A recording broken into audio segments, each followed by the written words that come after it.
name is Ricardo Favela. I'm a resident of North County, born and raised in Fallbrook, Valley Center area.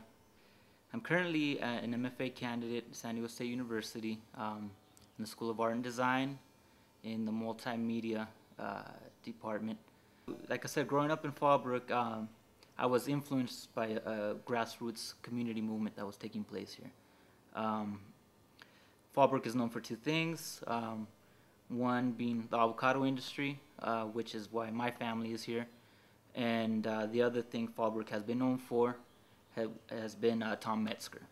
And, and he's affiliated. He was once the Grand Dragon of the Ku Klux Klan. There was a resistance movement, basically. There was people who were, mainly the youngsters, who were fed up with the overt racism that they encountered, that they saw their parents encounter.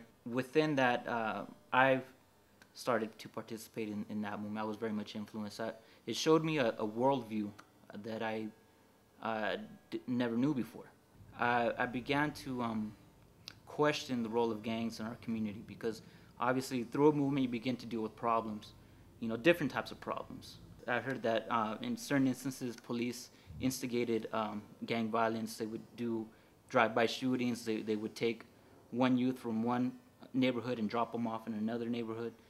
I was stopped one day when I was probably about 17 years old, and I was driving in my vehicle, and lo and behold, the officer that pulled us over encouraged us to go out and fight against the rival gang, which was Vista.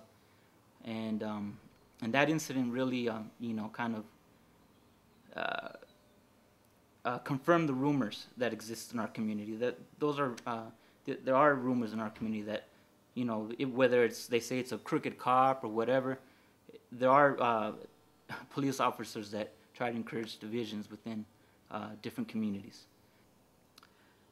Well, flat out, we'll ask you, are you a gang member? Is to see if you admit it or not. Or do you know any gang members? Do you have a nickname? Have you used any hand gestures in a positive or negative manner? Which refers to the whole hand sign thing. So I decided to make a video, do a documentary based on my experience.